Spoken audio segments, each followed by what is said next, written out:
Today, I wanted to talk just a little bit about a very popular chant, actually. Uh, Many of you have probably heard it.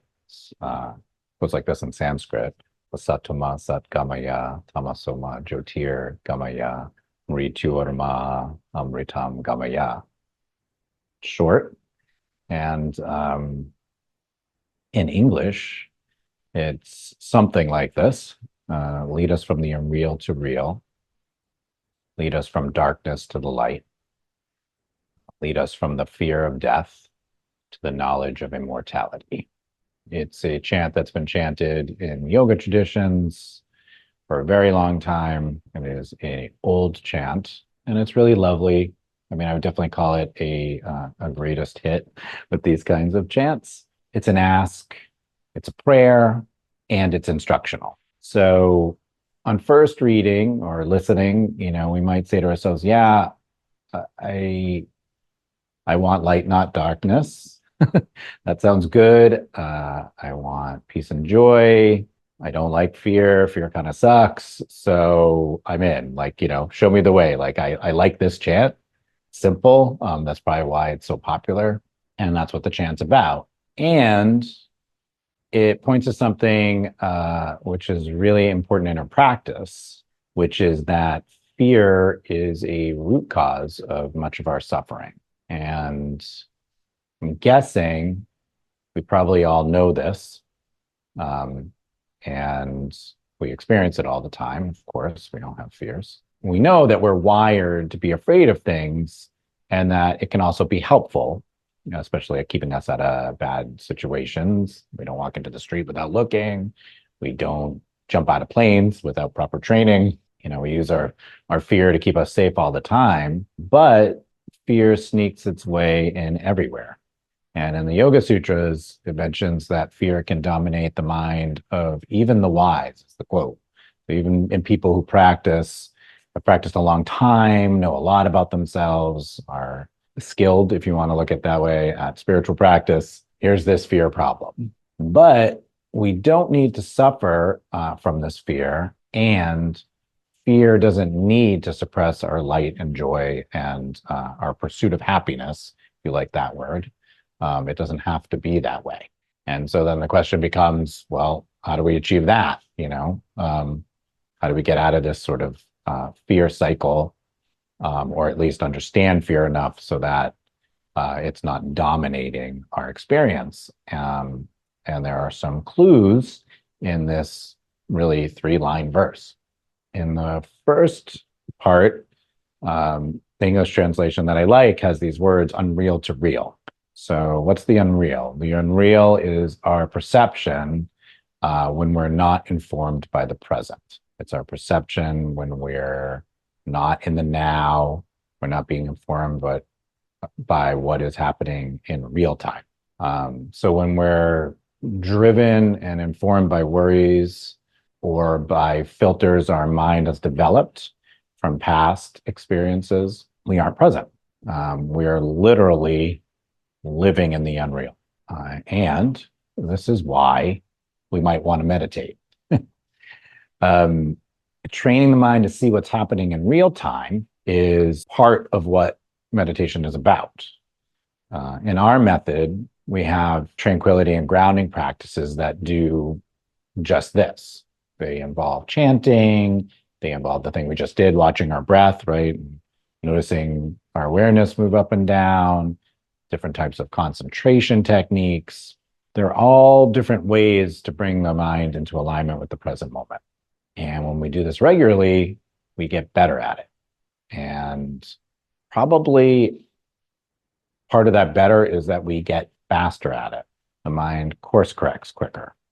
And then what happens is we spend more time naturally in what we might consider the real.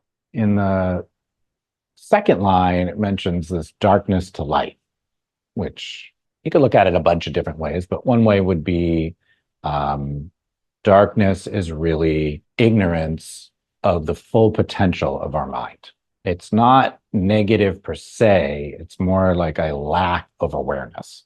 So not being aware of your full potential of your mind leaves us in what this chant would say is in the darkness.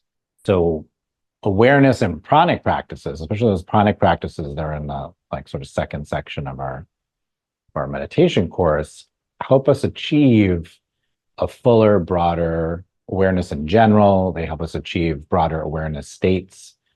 And they teach us to expand our minds and take in all the sensory information. When I say sensory, I mean external and internal, available to us. And in this way, we give ourselves more opportunity to see the whole picture. And in this way, we're brought into the light. We can see better. We're no longer stuck in a smaller and what tends to be a more fixed point of view. And then in the third line, it says, get me away from fear of death and to knowledge of immortality. So the first thing that line really lets us know is we're not seeing everything, and that we need faith, surrender, and acceptance to achieve the perspective that we're not simply disconnected individuals who are born and die, which is a thought and a perspective that we all have.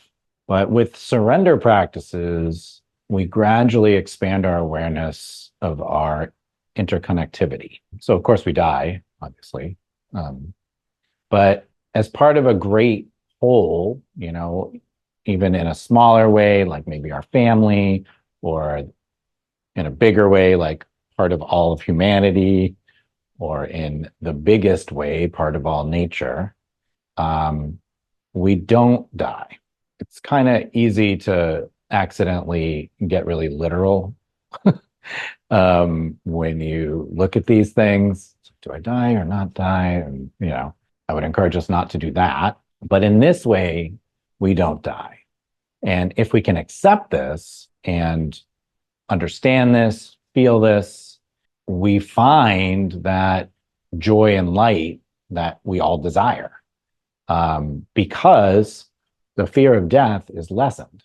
It doesn't mean that we don't have any thoughts about it or that we are super excited for the end of this life, but that dominating our mind part of the fear gets reduced.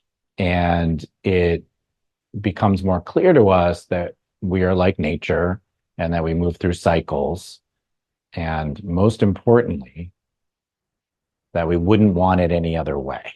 And I'm aware as I speak those words that I might be listening to that last sentence and be like, yeah, I get it. I wouldn't want it any other way. I get it. You know, we get it. We wouldn't want to live forever. You know, maybe that would be bad. I don't know. It's occurred to us. But to really sort of imbibe that and feel it in your heart and, you know, have an understanding that's deep within you to the point that the fear of death begins to lessen and lets go of its grip on the mind. That's what this is talking about. So I'm hoping that this is encouraging to all of us in our practice.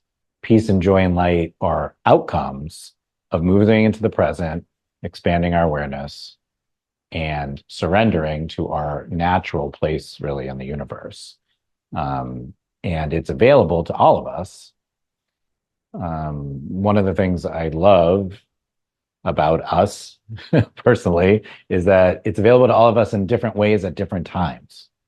So it's not one thing, it's not a fixed thing the way we experience this kind of opening, awareness, growing, surrender, but we all can and do experience it. So my hope is, you know, as a community, we support each other in this goal of moving away from fear and moving into the present. And if we do that, hopefully we can bring some of that light and love and joy that we experience from it into the world, into the people around us. So thank you so much for listening. It's really, these subjects are some of my favorite subjects. So it's a joy to share them.